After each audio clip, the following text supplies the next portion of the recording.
Բնապահպանության նախարարության հաշվեկշռում գտնվող Սևան ազգային պոակ հատուկ պահպանվող տարածքին։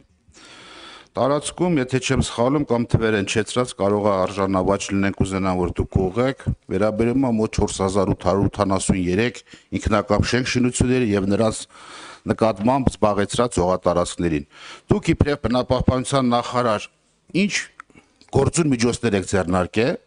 կամ ինչ եք նախատեսում պլանա, ինչ եք նախատեսում իրականացնել նշված ինքնակամ նախկինում կառուցված շենք շինությունների օրինականացման եւ նշված հատուկ պահպանող տարածքները մրցույթային կարգով տրամադրելու կամ հետագա ճակատագիրը որոշելու նշված շենք շինությունների եւ ինքնակամ զավթած հողամասերի օրինական դաշտ բերելու ուղղությամբ։ Բանվազարյան, շրջակա միջավայրի նախարարությունը ապօրինի շենք շինությունների քանդման լիազոր մարմինը չի։ Իրականում օրենսդրության տրամաբանությունից դա իրականացնում են համայնքները, բայց շրջակա միջավայրի նախարարությունը չի զլանում այդ ուղղությամբ բավականին շատ աշխատանք է կատարել եւ ըստ էության ապօրինի շենք շինությունների գույքագրման գործընթացը կազմակերպված է, ուրեմն եթե չեմ սխալվում շորժա բնակավայրի հատվածում ազգային պարկի արդեն ունենք պայմանավորվածություն համայնքի հետ, որ այդ շենք շինությունները պետք է քանդվեն, դրանք ծախսատար եւ երկար գործընթացներ են ապօրինի շենք շինությունների ապամոնտաժման մասով, այսքանը կարող եմ ասել, բայց դա ուղիղ քանդման գործընթացը ոչ ազգային պարկինն է, որ պետք է իրականացնի, ոչ էլ շրջակա միջավայրի նախարարությունը, պետք է համայնքները իրականացնեն, աշխատում ենք այդ ուղղությամբ, որ ապօրինի շենք շինությունները ապամոնտաժվեն։ Վարձակալության գործընթացի վերաբերյալ էլ մենք ուրեմն ազգային պարկերի եւ անտառային հողերի վարձակալության օրենսդրության մշակման փուլում ենք, երևի 2-3 շաբաթից կամփոփենք եւ այդ գործընթացն էլ նորից առաջ կգնա։ Արձագանք մեկ պարոն Ղազարյան։ Պարոն Սիմիդյան, չնայած այն բանի, որ նշված տարածքները ընդգրկված են համայնքի վարչական տարածքներում, ուղիղ կառավարման լիացությունը ձերն է, որպես բնապահպանության նախարարություն։ Ես կուզենամ թվեր հնչեցնել։ Միջև նոր օրենսդրական փոփոխությունները բերել են, նոր կարգավորումներ բերել են, նախկին գործող կարգով օրենսդիրի կողմից մշակված կարգով։ Հստակ ապօրինի զավթած հողատարածքների մասով եւ շենք շինությունների մասով հստակ եմ ասում, ինչ գործուն քայլեր եք իրականացնել։ Շատ է շտասել, իհարկե համայնքի վարչական տարածքում ինքնակամ շինություն է իրականացնել, բայց չէ որ հողը ձերն է։ Դա համայնքային հող չէ կամ քաղաքացու սեփականության իրավունքով պատկանող բնակավայրի կառուցապատման կամ հասարակական կառուցապատման այլ հողատես չէ։ Դրա ուղիղ պատասխանատուն դուք եք։ Դուք այսինքն գործողություն չեք իրականացնի պաշտոնետ նշված գույքերի հողատարածքների նկատմամբ։ Իմ հարցը վերաբերում է դրան, որ որպես նախարար նախկինում ասում էիք, որ 4183 շենք շինություններ կա եւ զավթված հողատարածքներ կա։ Հիմա մենք սպասենք, որ այս օրենսդրական փոփոխությունները մյուս տարի լինի, նոր դրանց 7 տարի հետո ճակատագրերը որոշենք, այս է իմ հարցը ընդհանրապես, կարող եք թվեր հնչեցնել, խնդրում եմ։ Այդ օրենսդրական փոփոխությունները քանդման գործընթացի հետ կապ չունի։ Գույքագրված դուք էլ ասեցիք, որ ունեն գույքագրված, մի պրոստա ձեռքից տակ, որ իմանա այդ հարցը կտակ, գույքագրած թվերը կբերեի։ Եվ նաև կներկայացնեի, թե ինչ աշխատանք են կատարել համայնքների հետ։ Պարոն Ղազարյան, շրջակա միջավայրի նախարարությունը պետք է դրա համար, այմի օրինակ 24 թվականին մենք ինչի որևէ շենք շինություն չենք քանդել, որտեղ բյուջեով նախատեսված գումար չենք ունեցել, իսկ ինչի չենք ունեցել, որտեղ դրանք համայնքի պարտականությունների շրջանակում են, այսինքն եթե հիմա կառավարությունից գումար ենք փորձում, խնդրեմ, ինքը բավականին ծախսատար գործ է, բայց ազգային պարկը առանձին դեպքերում սեփական ուժերով նաև ոչ միայն ապօրինի, նաև այսպես ասած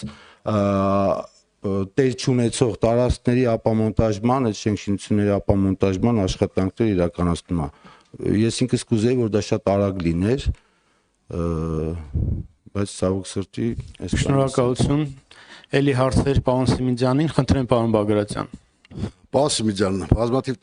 տնտեսվարողներ մեզ դիմում են հետևյալ հարցով, որ տնտեսական գործունեություն իրականացնելիս հաճախ շրջակա միջավայրի նախարարության հետ կապված լինում են շմագի եւ լիցենզավորման ձգձգումներ, ոչ շատերի բնութագրում։ Հետևական լինենք, որ 25 թվին նույնպես նայենք ինչպես է լինելու, որտեղ ի վերջո մեր նպատակը պետք է լինի օգնել, որ տնտեսվարողները ավելի ակտիվ աշխատեն եւ հնարավորինս ձգձգումներից խուսափենք։ Շնորհակալություն։ Պարոն Բագրատյան, ուրեմն Տիկին Գյուրեղյանին բանն են, այսպես ասած, դիտարկմանն էլ հակմե ասեցի, հիմա 246 միլիոն է 2024 թվականին, ասեմ, որ նաև փորձագետների ուրեմն նոր հաստիկներ ենք բացել, աշխատավարձի բարձրացում ենք ունեցել, տեխնիկական եւ այլ ուրեմն պարագաների համալրում ենք ունեցել, օրենքն ենք փոխել եւ ես ձեր հարցը ինձ էլ մի մտքի տարավ, ես ինքս մի հատ ուրեմն մոնիտորինգ ուզեմ տեսնեմ, թե որ քանի դեպք կա, որ մենք որևէ ժամկետ խախտում ենք։ Ես ասեմ, որ նոր օրենքով շմակ փորձաքննության լրամշակման գործընթացը մեկ անգամ կարելի է կազմակերպել։ Նախկին կարգավորմամբ դա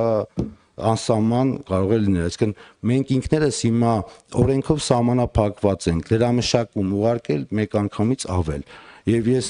քանի որ ինքս էլ ուշադիր եմ ՊՕԱԿ-ի աշխատանքներին եւ նաեւ գիտեմ, որ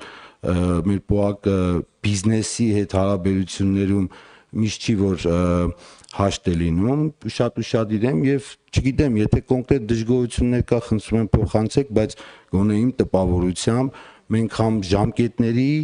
ուրեմն կարգավորումներն ենք հստակ պահպանում, որոշ դեպքերում կարող է ուշացումներ լինեն, բայց բիզնեսի տեսանկյունից առհասարակ որևէ թույլտվության գործընթաց արդեն ժամանակի կորուստ է բան եւ այս խնդիրը չեմ ուզում հերքեմ կա, բայց դա որևէ կերպ շմակ փորձաքննության կարևորությունը երկրորդական չի դարձնում, բայց ես նաեւ թե օրենքի մասին խոսացի, թե նաեւ բյուջեի փոփոխության, թե հաստիկների, թե մասնագետների վերապատրաստման ուղղությամբ կատարված մեր աշխատանքները ներկայացրել ասելու համար, որ այն ժամկետները օրենսդրությամբ, որ սահմանված են փորձաքննության գործընթացի համար, ես կարծում եմ, որ 90-95%-ով մենք պահում ենք, բայց մի հատ ես ինքս այս ստատիստիկան բան կանեմ, կնայեմ ձեզ էլ կասեմ։ Խնդրեմ պարոն Բագրատյան։ Շնորհակալություն պատասխանի համար, խնդրում եմ փոխանցելով այս ուղերձը, պարոն Սիմիդյան, որ մենք հնարավորինս հետևական լինենք, որպեսզի իսկապես այս գործընթացները անսահման չձգվեն, որովհետև ի վերջո մենք նույնպես հանձնառություն ունենք մեր տնտեսությունը զարգացնելու, օգնելու տնտեսությանը եւ այս տեսլականով պետքա դիտարկենք, ոչ թե որ մենք գիտեք, որ մի հարցը չունենք պատասխան կամ երկակի նշանակությանը պետքա ի օգուտ տնտեսվարող մեկնաբանություններն արվեն, բայց որպես կանոն շատ երկարում են ուղարկենք իրավաբաններին, թող մի հատ իրենց կարծիք տան եւ այլն, ես իմաստով կխնդրեի, որ դուք հետեւական լինեք, մենք էլ հետևական լինենք այդ գործընթացները արագ կազմակերպելու համար։ Շնորհակալություն։ Պարոն Բագրատյան, հենց այդպես էլ անում ենք, հենց այդպես էլ աշխատում ենք, ուշադիր ենք։ Իհարկե բնապահպանական խնդիրների վրա նույնպես շատ ուշադիր ենք։ Կարող եմ ընդամենը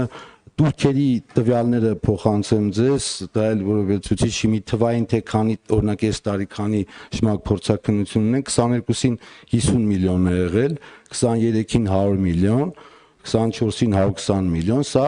վճարներն են։ Այո, այսինքն քանակական աճ ունենք, այսինքն կրկնակի կարելի ասել եւ ավել աճ ունենք։ Այս տարվա